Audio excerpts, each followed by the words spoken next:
ঠিকানা আমরা নজরপুরে যতগুলো মসজিদ আছে এই মসজিদের ইমাম মুয়াজ্জিন সকলেই মাদক বিরোধী আন্দোলনের সাথে সম্পৃক্ত। সুতরাং আমরা নজরপুরবাসীকে বলতে চাই সুস্পষ্টভাবে, যদি আপনারা কখনো মাদকের সাথে কোনো প্রকারের সম্পৃক্ততা পাই আমরা ইনশাআল্লাহ প্রশাসনের সহযোগিতায় আপনাদেরকে প্রশাসনের হাওলা করব। এই কথা মনে করিয়েন না যদি আমার কাছে মাদক পায় তাহলে আমি দোষী না।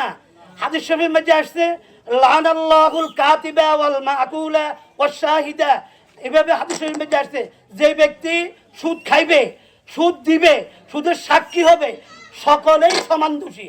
যেমনি ভাবে আমরা প্রতিষ্ঠানগুলোর মধ্যে পরীক্ষা হয়, যে ব্যক্তি নকল করে সেও দোষী, যেই নকল দেয় সেও দোষী, যেই নকল দেখে চুপ থাকে সেও দোষী। সুতরাং আপনারা যে কোনোভাবে মাদকের সহযোগিতা করবেন আমরা ইনশাআল্লাহ আপনাদের বিরুদ্ধে আছি। প্রশাসনের সহযোগিতা ইনশাআল্লাহ আমরা ভবিষ্যতে প্রশাসনকে সাথে নিয়ে সমাজকে মাদক মুক্ত চাই। আমাদেরকে সহযোগিতা করবেন তো সকলেই। আল্লাহ তাআলা সকলকে তৌফিক দান করুক। যারা মাদকের সাথে জড়িত আমি কিন্তু তালিকা প্রস্তুত আছে, আমাদের কাছে নাম ঠিকানা সবাই আছে। আমরা আস্তে আস্তে কাজ করব। তারপরে আমি এলাকা সচেতন মহলের তারাও চাচ্ছে যে আপনারা ভালো হয়ে যান, আপনাদের প্রতিবাদ জানাচ্ছে যে আপনারা এই কাজ থেকে ফিরে আসেন। আমিও তাদের সাথে একত্রতা পোষণ করে বলবো আপনাদেরকে একটা সুযোগ দিয়েছি, আপনারা এই কাজ ছেড়ে দেন। মাদকের ব্যাপারে কেউ যদি মনে করেন যে আমি তো ক্ষমতাসীন দলের সাথে আছি বা এরকম কিছু, স্বয়ং আমাদের প্রধানমন্ত্রীর নির্দেশনা আছে মাদকের ব্যাপারে 0 টলারেন্স।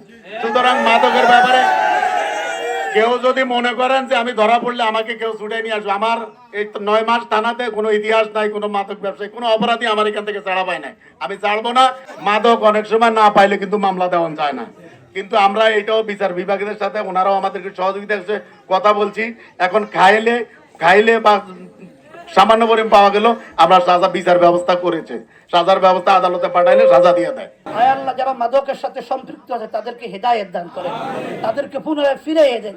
আয় আল্লাহ মেহেরবানি করে প্রত্যেককে মাদক থেকে দূরে থাকার তৌফিক দান করেন, মাদকের মধ্যে ঘৃণা পয়দা করে দেন। আয় আল্লাহ আপনার হাবিবের উম্মত বনবার তৌফিক দান করেন, আপনার বান্দা বনবার তৌফিক দান করেন। আয় আল্লাহ প্রশাসনে যারা এখানে আসছে তাদেরকে আপনি হায়াতে তৈয়বায়ে তবিলা দান করেন, তাদের কামাই রুজির বরকত দান করেন, সুস্থতার হায়াত দান করেন। আয় আল্লাহ নেক এবং সৎ হওয়ার তৌফিক দান করেন। আয় আল্লাহ আমাদের পক্ষ থেকে, নজরপুরের পক্ষ থেকে, আলেম উলামার পক্ষ থেকে তাদেরকে আমরা স্বাগত জানাই। আপনি মেহেরবানি করে কবুল ফরমান। সুবহান রাব্বিকা রাব্বিল ইজ্জাতি আম্মা ইয়াসিফুন ওয়া সালামুন আলাল মুরসালিন ওয়াল হামদুলিল্লাহি রাব্বিল আলামিন।